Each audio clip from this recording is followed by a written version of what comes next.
네, 네 번째 파트 직무평가와 분석에 대해서 배워보도록 하겠습니다.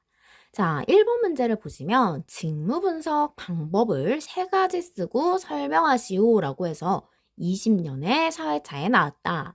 자, 직무분석 방법은 총 세 가지가 있는데 일단 첫 번째, 최초 분석법이다. 조사할 직무 대상에 참고문헌과 같은 자료가 드물 때 자, 그렇기 때문에 최초로 하는 분석법이 되겠죠. 직접 작업 현장을 방문해서 실시하는 방법이다. 자, 비교 분석법은 일단 비교할 대상이 있다라는 것이죠. 지금까지 오래 분석된 자료를 참고로 현재 직무 상태를 비교하는 방법이다. 그래서 뭐 예를 들어서 오래 분석된 뭐 매뉴얼이랄지 뭐 여러 가지 뭐 이런 직무에 관련된 자료들이 있을 때 그것을 참고해서 현재 직무 상태를 비교하는 방법이다. 자, 그 다음에 이제 대입헌법은 자, 여기서 나뉘셔야 됩니다. 자, 대입헌법은 교육과정개발법이라고도 하며 특정 분야의 전문가들이 워크샵에서 특정 직업 분야를 이제 기술 윤곽 분석하는 방법이다 라고 하는데 말이 어렵습니다. 일단 교육과정개발법이라고 하고 자, 전문가들이 일단 특정 직업 분야에 대해서 기술을 분석하는 방법이다 라고 간단하게 쓰시고 이름만 봐도 뭔가가 좀 심오하죠. 자, 그랬을 때 they 뭔가 나를 잡아서 하는구나. 그래서 워크숍에 가서 특정 직업 분야의 기술을 분석하는 방법이다. 그래서 이 과정을 그 선생님들도 보면 이렇게 해마다 이렇게 참석하시는 세미나나 뭐 이런 것들이 있더라고요. 그래서 이런 석박사 이렇게 과정을 밟으시거나 아니면 임용고시 붙으신 선생님들이 대입헌법에서 이제 그런 교육에 대해서 이제 조금 더 그 자료, 학습 자료라든지 학습 도구를 하는 것을 어디서 본 것 같아요. 그래서 워크숍에서 뭐 또는 세미나 뭐 이런 얘기가 되겠죠. 그래서 일단은 하루 날을 잡아서 이제 특정 직업 분야의 기술을 분석하는 방법이다 라고 하셔서 직무 분석 세 가지라고 하면 최초 분석 그리고 비교하는 거 그리고 대입컴 얘가 좀 어렵기 때문에 여러분들께서 헷갈릴 수 있지만 나를 잡고 하는 방법이다 라고 해서 여러분들께서 이 세 가지 가져갔으면 좋겠습니다. 네, 두 번째 문제 유형 보도록 하겠습니다. 직무 분석 방법 중 최초 분석법에 해당하는 방법 네 가지를 쓰시오 또는 쓰고 설명하시오 관련된 문제가 나오고 최근 들어서 굉장히 자주 나오는 유형입니다. 23년에 나오고 24년에 나오고 25년에 나올지 말지 한 문제이지만 한번 보도록 하겠습니다. 자, 저희가 1번 문제에서 직무 분석 방법의 그 종류에 대해서 물어봤습니다. 자, 그랬을 때 최초 분석법, 비교 확인법, 대입헌법이라고 해서 분석 방법이 총 3가지였고 그 중에 최초 이거는 이제 이전에 뭐 봐야 될 그런 참고할 문헌이 없을 때 직접 현장으로 찾아가서 하는 방법이었다. 자, 그럼 한번 보도록 하겠습니다. 체험법, 직무 분석자가 체험을 직접적으로 하는 겁니다.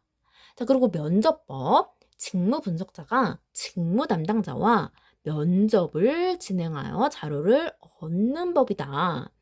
자, 설문지법은 직무 분석자가 직무 담당자에게 이번에는 설문지를 작성하게 해서 자료를 얻는 법이다.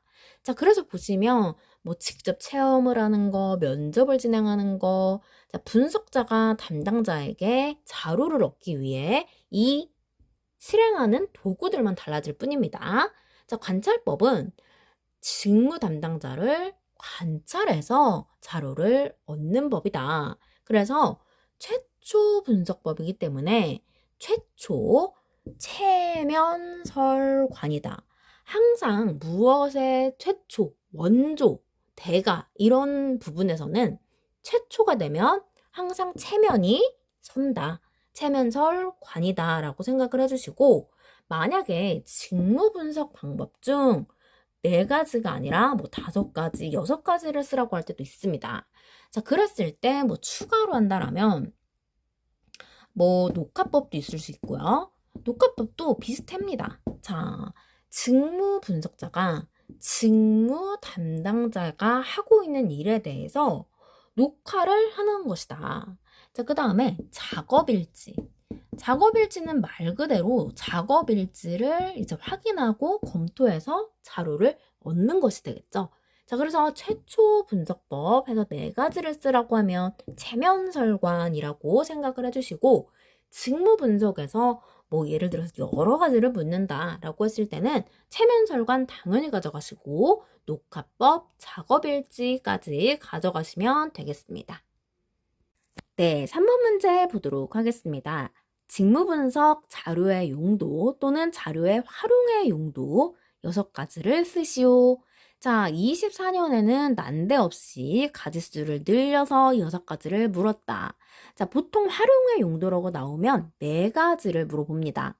자, 그런데 제가 24년 1회차 말씀을 드렸다시피 23년 3회차에 너무 합격률이 저조해서 뒷수습을 한 회차였다. 자, 그러다 보니까 24년 1회차부터 어렵게 나올 수가 없기에, 자, 보시면은 그 말 약간 풀어쓴 말입니다. 자, 모집 및 선발에 활용한다. 자, 구인과 채용에 활용한다. 자, 모집하고 선발하는 게 어쨌든 사람을 구하는 거죠. 자, 그렇기 때문에 구인과 채용에 활용한다, 모집 및 선발에 활용한다. 자, 이것에 대해서는 그냥 두루뭉실하게 쓰시면 됩니다. 자, 그리고 교육 및 훈련에 활용한다. 자, 교육과 훈련을 받았으면 직무 수행 평가를 통해서 뭔가 직무에 분류를 하겠죠. 자, 그 다음에 인사고과 승진, 배치에 활용한다. 자, 그 다음에 정원 관리, 총 인원을 관리를 하고 임금 관리에 대한 자료 활용이 가능하고, 자, 뭔가 작업 환경 개선해야 될 부분, 뭔가 부실하다, 개선해야 될 사항들을 보고 산업 안전 관리의 자료로 활용한다라는 거였습니다. 자, 그래서 직무 분석 자료의 용도 6가지를 물어보면 뭔가 어려울 것 같지만 저희가 그냥 순서 사람 구인과 채용하고 모집 선발을 해서 자, 교육 훈련 들어가겠죠. 자, 그리고 이제 수행 평가를 통해서 직무 분류를 통해서 이제 뭔가 적응을 시키도록 할 거고, 인사고과와 승진 그리고 배치에 이제 경력이 쌓이면 그렇게 되겠죠. 자, 그리고 정원을 관리하고 임금 관리, 임금을 뭔가 얼마를 받는지, 그리고 승진이 되면 임금을 얼마를 더 플러스 해줘야 될지 관리를 하고, 작업 환경 개선과 산업 안전 관리 요즘 굉장히 뜨죠. 자, 그래서 자료로 활용을 한다라는 거 가져가시면 되겠습니다. 네, 4번째 문제 보도록 하겠습니다. 직무평가 방법 4가지를 쓰시오라고 했는데 이 문제가 25년 1회차에 출제가 되었죠. 자, 그래서 저희가 서분 요점이다. 너무나도 서분합니다. 요점을 몰라서 너무나도 서분했던 문제. 자, 그래서 서분 요점이다 라고 해서 제가 가져갔던 문제인데, 직무의 상대의 중요도에 따라서 순위를 정하는 방법이다. 순위를 정하는 것, 서열을 나누는 것. 그리고 분류법은 자, 약간 분류하면 저희가 한우, 2 플러스다 아니면 이렇게 한우도 이렇게 등급이 있잖아요. 그래서 1등급이다 뭐다 해서 사전에 작성한 등급표에 따라서 등급을 비교하는 방법이다. 요소 비교법은 자, 비교를 한다. 핵심이 되는 직무를 기준으로 자, 비교 대상은 핵심이 되는 직무입니다. 자, 이것과 비교함으로써 직무의 상대적 가치를 결정하는 방법이다. 자, 점수법은 구성별로 중요도에 따라서 점수를 부여한 후 이를 계산하여 직무의 가치를 자, 계산하여 직무를 더해서 총점을 내는 그런 것을 말을 한다. 그래서 서분 요점이다 라고 해서 가져가시면 되겠습니다. 네, 5번 문제 보도록 하겠습니다. 직무 스트레스로 인해 직장에서 발생할 수 있는 행동 양식 5가지를 쓰시오라고 했습니다. 자, 지각 결근이 잦아진다.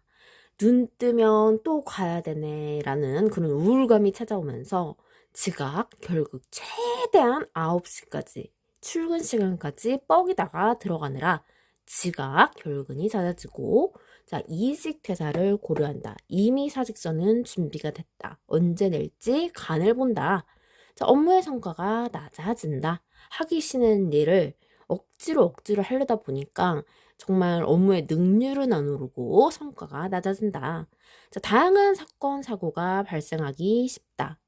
뭔가 너무 있어야 할 곳에 있지 않는 그런 느낌이고 마음이 다 떠난 상태라 여러 가지 사건이 생기기 쉽다는 거죠. 자, 그리고 5번째, 우울하고 무기력하다라는 거. 그래서 직무 스트레스, 이런 얘기는 일반 능력에 가깝다. 그래서 얼마든지 쓸 수 있는 얘기, 150까지도 쓸 수 있는 이야기들입니다. 그래서 다음 문제로 넘어가도록 하겠습니다. 네, 저희가 RABT 상담과 베개 인지치료에 관련해서 비슷한 사례를 보았지만 얘는 아예 사례 자체가 없습니다. 자, 문제가 구조조정을 당한 실직자 상담에 대해 다음 물음에 답하시오 해서 저희가 직무 스트레스와 바로 연결시켜 가져온 문제입니다.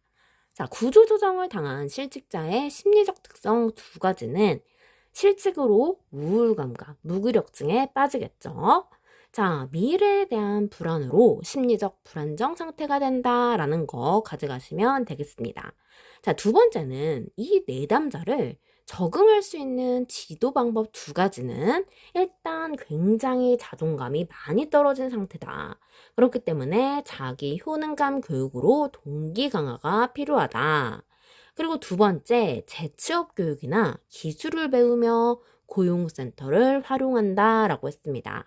자, 그래서 이런 문제도 역시나 뭔가 일반 능력으로 풀 수 있는 문제다. 그래서 이렇게 나와주면 정말 저희는 잘 쓸 자신이 있다. 그래서 저희 2회차에서 부디 쉽게 나와주시길 바라면서 저희가 지금 접수 기간까지 접수가 되고 오늘이 접수 마지막 날입니다, 여러분. 그렇기 때문에 접수를 열심히 하시고 저희가 이제 거의 한 달도 못 남았어요. 그렇기 때문에 열심히 달려야 합니다.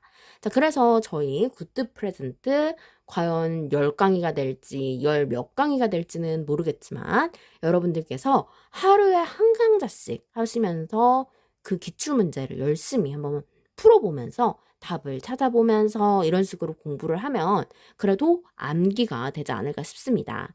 자, 그래서 저희도 스트레스가 이만저만이 아니지만 이런 심리적 특성을 내려놓고 다음 문제 가도록 하겠습니다. 네, 7번 문제 보도록 하겠습니다. 직무 분석 방법 중 질문지법의 장점과 단점을 각각 2가지씩 쓰시오라고 했습니다. 자, 이 문제 앞에서 투사적 검사와 객관적 검사를 보았을 때 뭔가 유사하기를 객관적 검사와 굉장히 유사하다. 근데 이제 여러분들이 보셔야 되는 건 직무 분석 방법으로 빠지기 때문에 자, 얘네들에 대해서 어떻게 말을 만들어 갈지를 보셔야 된다. 자, 일단 비용이 경제적이다.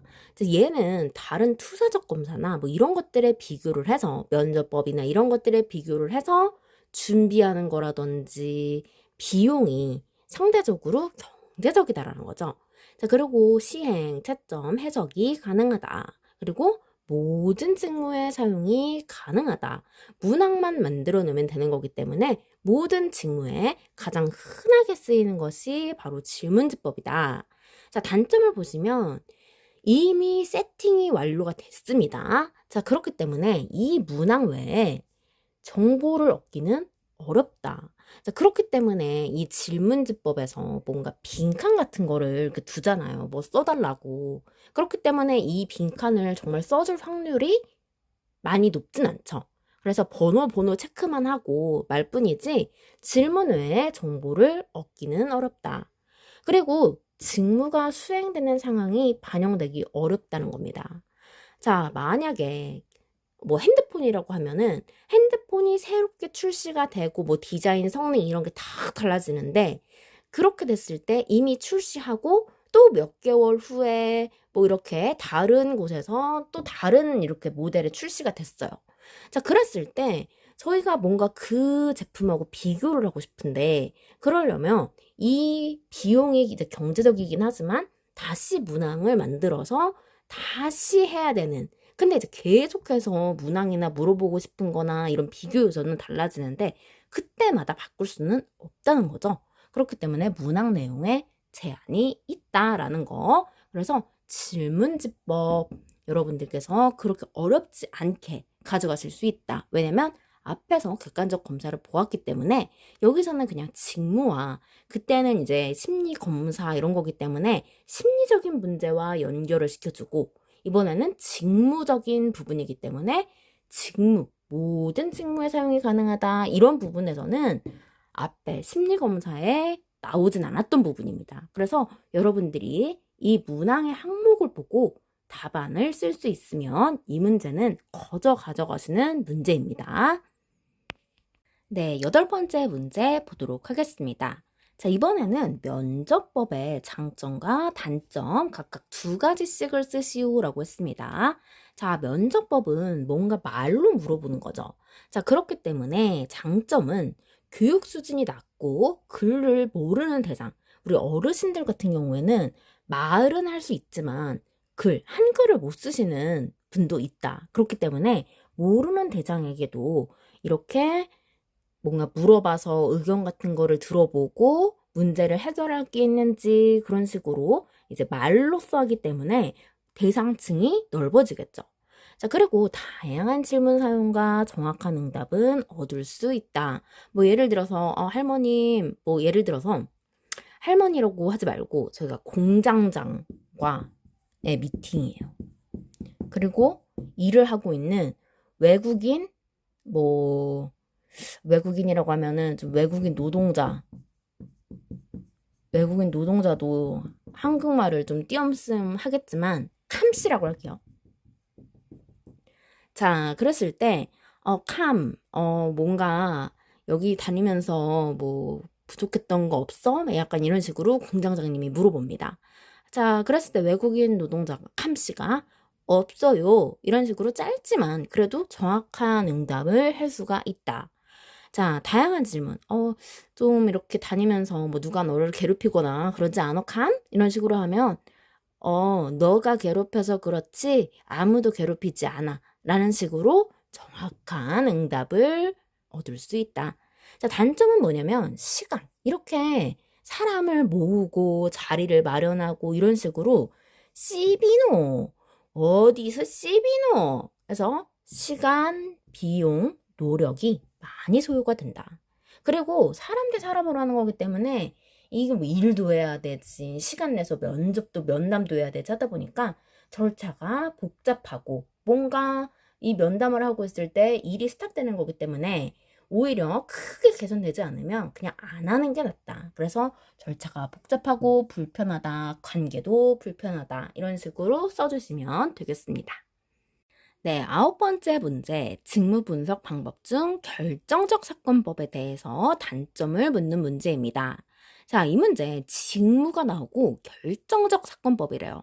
일반적 사건법도 아니고 보통적 사건법도 아니고 결정적 사건법이래요. 자, 그랬을 때 결정적 사건법, 저희가 항상 드는 예시가 뭐냐면 지갑 도난 사건이라고 해야 되나?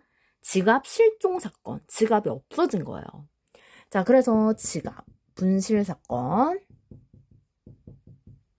자, 지갑 분실 사건을 이 결정적 사건이라고 생각을 하도록 하겠습니다. 자, 그러니까 직무니까 회사에서 없어진 거겠죠. 자, 점심시간에 점심을 먹으러 간 찰나 가방에 있던 지갑이 없어졌다. 자, 그러면 한번 보도록 하겠습니다. 장점이 아니라 단점입니다. 자, 일단 자기 지갑이 아닌 이상에서야 일단 이 지갑을 찾는 데 있어서 적극적으로 도와주거나 뭐 누가 신문을 하지 않는 이상 많은 시간과 노력이 요구가 됩니다. 그래서 뭐 이 지갑 분실로 CCTV를 돌려보거나 뭐 이럴 수는 있겠지만 굉장히 노력이 요구되는 사항인 거죠. 자, 그리고 포괄적. 예를 들어서 뭐 팀장님이 한 분 한 분 돌아가면서 이렇게 정보를 이제 뭐 그 시간에 뭐 했어 뭐 이런 식으로 해서 약간의 신문 취조를 한다라고 했을 때, 자, 이거 무슨 사건 사고도 아니고, 물론 여기서는 결정적 사건법이겠지만 뭔가 누가 뭐 살인 사건 이런 것도 아니고 팀장님이 뭐 형사도 아니고 저희가 정보, 아, 그 시간에 저 그냥 커피 사러 갔어요. 그 시간에 저 편의점에 있었는데요. 이런 식으로 그냥 포괄적이지 못하고 미시 정보에 그친다. 그래서 포괄적으로 뭐 몇 시간에는 뭐 했고 몇 분 나노 단위로 이렇게 할 수가 없기 때문에 알리바이라고 하죠. 이런 알리바이 획득에 한계가 있다. 자, 그리고 주관적이고 서술 왜곡의 가능성이 있다. 알게 뭐예요. 그래서 그냥 내가 말하고 싶은 대로 말하고 그냥 얘기 안 하고 싶은 거는 얘기 안 하면 끝장이고 지어내면 끝장이니까 왜곡의 가능성이 있다. 그래서 이 지갑을 분실한 사람만 억울할 뿐입니다. 갑자기 이거 직업 분실설 얘기하니까 제가 생각이 나는 게, 제가 이제 1차를 끝나고 와서 이제 제가 버스를 타는데 버스에 아이폰이 하나 놓여져 있는 거예요. 그래서 웬 아이폰이지? 하고 했는데, 아, 이거를 그냥 기사님한테 주고 내려야 되겠다라고 생각을 하고 있는데 갑자기 전화가 온 거예요. 그래서 이제 전화를 딱 받았는데 이제 핸드폰 주인인 거죠. 그래서 이제 이 핸드폰을 찾으러 온다라고 하더라고요. 근데 저는 이제 이미 저희 집 근처에 왔거든요. 그래서 이제 그분이랑 만나기로 약속을 했으니까 이제 오매불망 그 여자였어요. 그래서 여자애를 이제 기다렸는데 대학생인 것 같더라고요. 그래서 이제 하는데 이제 케이크와 이제 딸기 생크림, 케이크와 이제 커피, 아를 한 잔 이렇게 가져오는데, 일단 대학생 친구기도 하고, 뭐, 너무 동생뻘이라서, 뭐, 이렇게 솔직히 뭐, 이런 소정의 이제 이런 마음이니까 받지만, 뭐, 사실 큰 금액을 줄 그런 기대도 하지 않았지만, 그냥 이제 갑자기 지갑 분실설 이런 얘기 하니까, 갑자기, 아, 이 친구가 또 막 보상이랍시고 또 뭘 해주면 어떡하나 했는데, 그분도 그냥 딱 깔끔하게 거기서 끝나서 저도 뭔가 마음에 빚이 없고, 그 택시기사 썰 있잖아요. 택시기사님이 지갑을 주었는데 거기 안에 100억짜리 수표랑 뭐 정말 있었는데, 그러면 이제 거기서 5%인가 해가지고 이제 물어주게 돼 있다고 하더라고요. 그래서 100억이면 아, 내가 이 보상을 그래도 한 몇천 정도 받겠구나라고 생각을 하고 약간의 기대에 부푸셨던 거예요. 근데 그거를 보니까 그게 위조지폐였던 거죠. 그래가지고 씁쓸하게 끝났던 그런 이야기가 갑자기 생각나면서, 결정적 사건법, 그 택시기사님한테 결정적 사건법도 지갑 분실 이 썰이 되겠네요. 이 택시기사님을 위한 썰이요. 자, 그래가지고 어쨌든 이러한 내용이 있었다라는 거 기억을 해주시면서, 결정적 사건법 하면 뭔가 있어 보이니까 그냥 지갑 분실 아니면 핸드폰 분실 이렇게 생각을 해주시면 될 것 같습니다. 네, 10번 문제입니다. 직무기술서에 포함되는 정보 5가지를 적으시오 라고 했습니다.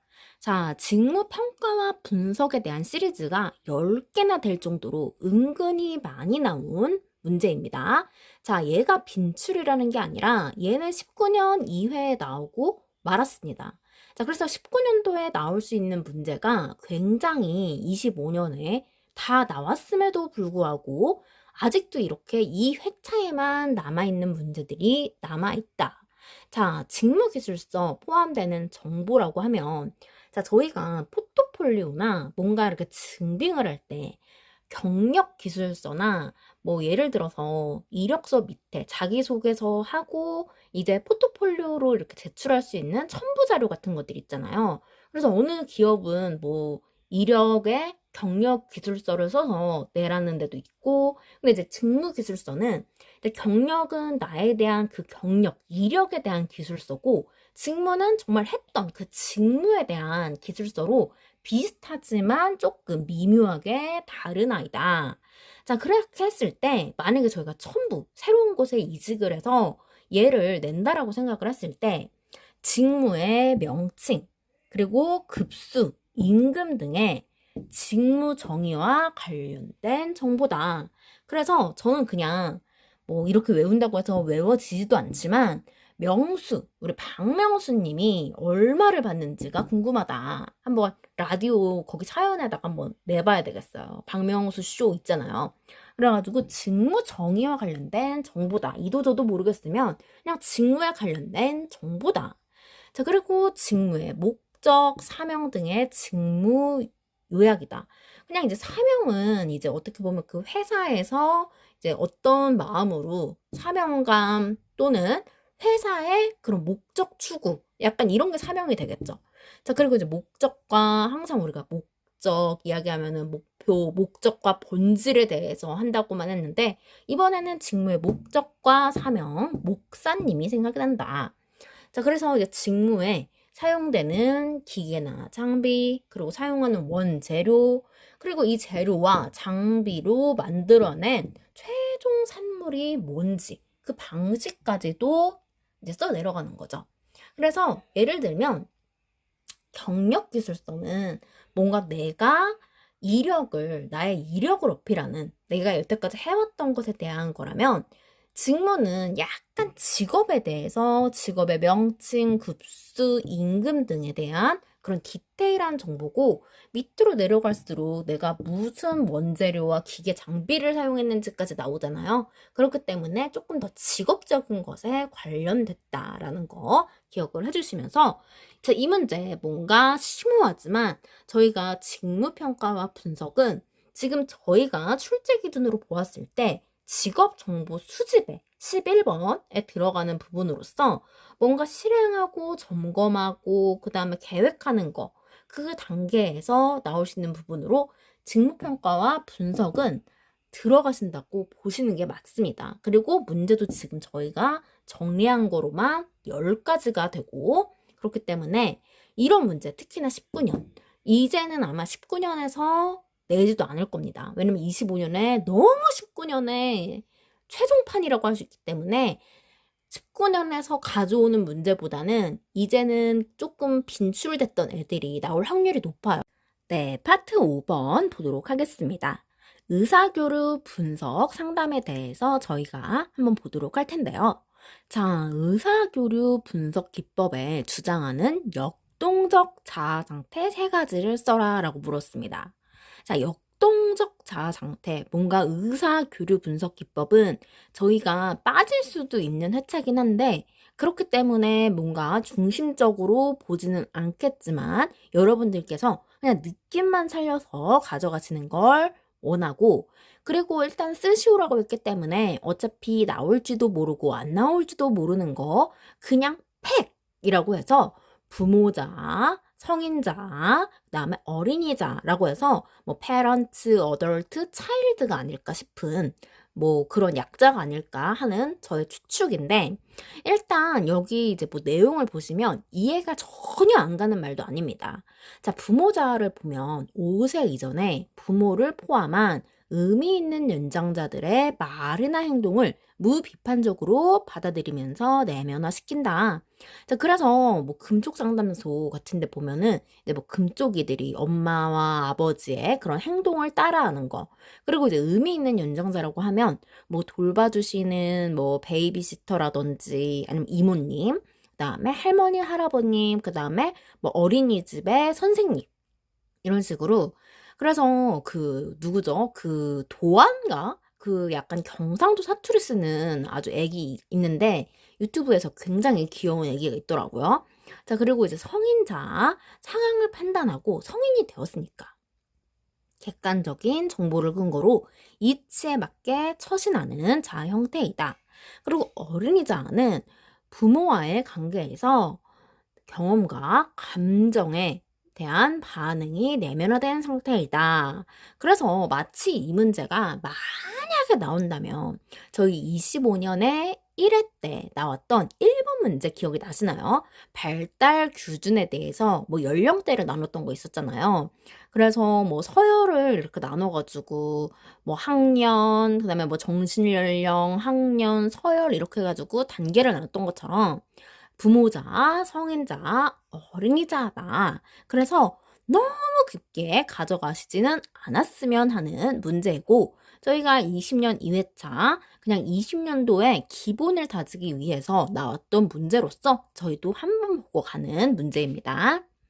네, 두 번째 보도록 하겠습니다. 의사교류 분석 상담의 제한점 세 가지를 쓰시오라고 했습니다. 자, 의사교류 분석 부분이 직접적으로 이 출제 기준에는 언급이 되지는 않지만 저희가 뭐 적극적으로 이런 상담의 전략을 수립하는 데 있어서 의사교류 분석은 어쨌든 말로 소통하는 거기 때문에 저희가 이 부분은 완전히 X다 라고 말을 하기는 어렵다. 자, 그래서 여러분들이 그냥 상담의 한 종류로 가져가시는 게 좋고, 방금 이제 뭐 부모자, 뭐 어린이자, 성인자 그런 것처럼 간단하게 이해를 하시면서 가져가시는 걸 추천을 드립니다. 자, 여기서는 이제 의사교류 분석 상담의 제한점을 보고 있습니다. 자, 저희가 결정적 사건법을 봤을 때도 그 단점을 물어봤을 때도 지갑에 대한 분실 사건이라고 생각을 하자고 했듯이 자, 의사 그 닥터는 아니지만 어쨌든 말로 하는 교류 분석, 의사를 물어보고 의사결정이 여태까지 많이 나왔다. 자, 그랬을 때 제한점을 묻는 겁니다. 자, 그랬을 때 자, 말로 하기 때문에 이론이 뭔가 과학적으로 검증돼 있지 않다라는 거죠. 자, 이 말은 달리하면 신뢰도와 타당도가 검증되어 있지 않다는 겁니다. 자, 그리고 용어가 어려워서 지적 능력이 낮은 상담자에게 적합하지 않다라고 나와 있는데, 자, 아무리 말이라는 것도 저희가 뭐 방언도 있고 여러 가지 말도 있잖아요. 그리고 특히나 뭔가 외국인이 한국말을 배웠을 때도 한국인처럼 정말 뭐 7, 8년 살고 뭐 어학당을 다니고 뭐 이런 수준이 아닌 이상에서야 외국인 근로자분들도 이렇게 의사를 교류하는 게 쉽지가 않다는 거죠. 그래서 여기서 지적 능력이라는 것이 뭐 물론 배움이 부족하다라고 생각을 할 수도 있지만 이런 외국인이나 정말 이제 소외계층들은 뭔가 지적 능력이라기보다도 정신의 이상이 있다는 게 아니라 이 배움의 문턱이 낮다라는 겁니다. 그렇기 때문에 말을 하는 거. 자, 저희가 면접법에서는 차라리 뭔가 지적 능력 뭐 이렇게 해가지고 말을 하는 것에 대해서 교육 수준이 낮은 상담자에게 적합하다라고 했지만 자, 만약에 의사, 그 닥터라고 생각할게요. 막 석박사를 나왔어요. 자, 그랬을 때 우리 일반 사람들도 그 석박사의 그 전문 용어들이나 아니면 의사, 병원에서 자주 쓰는 그런 용어들이나 도구의 이름을 쓸 때 저희 같은 사람도 이 부분, 이 영역에서는 저희가 전공자가 아니고서야 그 부분의 지적 능력이 낮다라는 겁니다. 자, 그리고 추상적 개념. 말이기 때문에 당연히 추상적 개념이겠죠. 보이지 않기 때문에 말이라는 것도 은근히 폭행이 될 수 있다라는 겁니다. 자, 그래서 실용성이 낮다라는 거. 그게 제한점이다. 그래서 저희가 결정적 사건법 보았고, 그리고 면접법에서도 비슷한 그리고 장점이 되고 이제 하는 부분도 나오지만 여러분들께서 의사교류 분석의 상담은 말로 하는 거구나 라고 생각을 해주시면 되되 자, 면접법이랑은 조금 다른 것은 의사교류, 의사소통이 돼야 된다는 거예요. 자, 그랬을 때 우리가 그 의사에 대한 부분은 자, 전문적인 지식에 있는 사람에 비해 우리가 지적 능력, 근데 이제 면접법은 뭔가 저희가 최초 분석법으로 같은 공장 아래 같은 일을 하고 하는 사람들이었습니다. 그래서 여기서 지적 능력은 뭔가 수준이 떨어진다는 게 아니라 그 전문적인 영역에 비해서 교육 수준에 또 아는 지식적으로 부족하다라는 부분을 가져가시면 되겠습니다. 네, 저희가 의사교류 분석 상담을 보고 있는데 일단 저희가 출제 기준에 대해서 좀 보도록 하겠습니다. 자, 그래서 교재를 봐주시면 자, 교재에서 전략 수립하기라고 해서 이제 상담 목표에 적합한 이론과 모형을 선택할 수 있다. 이론과 모형에 따라 상담 개입 방법을 결정할 수 있다. 뭐 이런 식으로 해가지고 전략 수립하기 부분 초기 면담에서 나올 수 있는 부분이다. 그렇기 때문에 사실 저희가 지금 의사교류 분석 이런 거랑 그다음에 이제 프로이드 저희가 실존주의, 형태주의, 행동주의, 특히나 행동주의적인 부분에서는 굉장히 빈출로서 자주 나왔던 문제이기 때문에 아예 얘가 바로 사라지진 않을 것이다 라는 것을 예측할 수 있습니다. 자, 그래서 문제를 계속해서 볼 때 의사교류 분석은 어떻게 보면은 좀 난해할 수도 있다. 얘가 이제 TA라는 용어로 이제 하기도 하는데 일단 여러분들이 이게 주어지면 TA라는 것은 일반적으로 같이 나옵니다. 생애 진로 사정, LCA 뭐 이런 것처럼.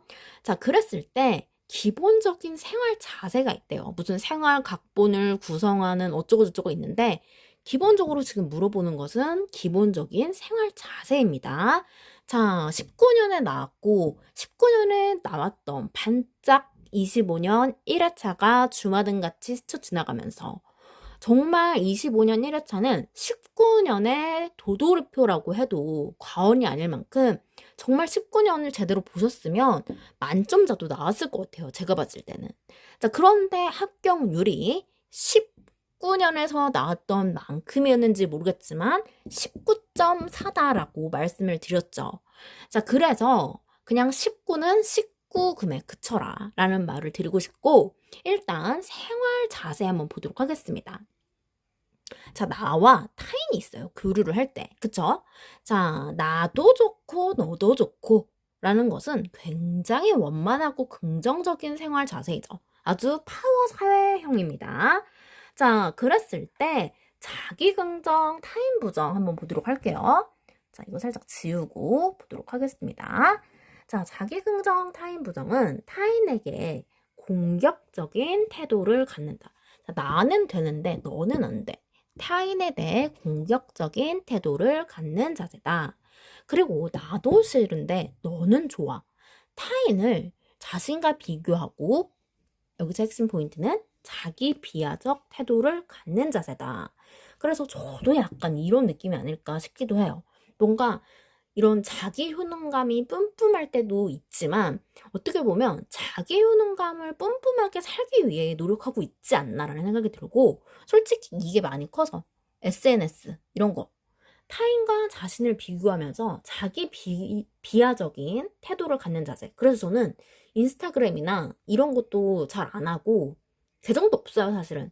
그리고 이제 카카오톡도 저는 솔직히 했었다가 이거를 이제 다시 만들게 된 게 이렇게 커뮤니티 활동을 하면서 은근히 이제 카톡으로 소통할 일이 많더라고요. 그거 외에는 그런 것도 없고 저의 유일한 소통구인 이 유튜브 활동만 열심히 하고 있습니다. 그렇기 때문에 구독과 좋아요는 저에게 큰 힘이 됩니다.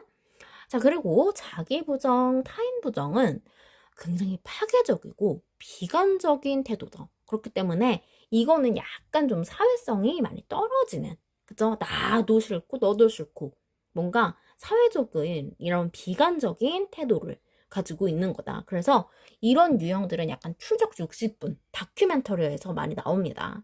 자, 그래서 일단 가장 좋은 거는 자기 긍정, 타인 긍정이고 자기가 긍정이면 타인은 부정이고 부정 긍정 해서 다 한 번씩 부정 긍정이 들어가는 뉘앙스입니다. 그리고 어떤 뉘앙스라는 것은 솔직히 설명하는 거는 이거는 나쁜 문제는 아니에요. 근데 이제 나올 확률이 있냐 없냐지 사실 저희가 이 유형만 잘 써주신다라면 기본적인 생활 자세에 이거는 솔직히 점수를 주는 문제다라고 생각을 하시고 만약에 이 문제가 나왔을 때 이 문제를 못 맞히시는 것은 이게 당연히 빠지겠거니 하고 생각을 하고 놓치는 겁니다. 그런데 우리가 시간 검상, 원형 검사 이거 누가 나올 줄 알았겠어요? 그러니까 거의 다 나오신다고 보시면 되고 특히나 19년이기 때문에 조금 더 잘 봐주시는 융통성을 발휘하셨으면 좋겠습니다.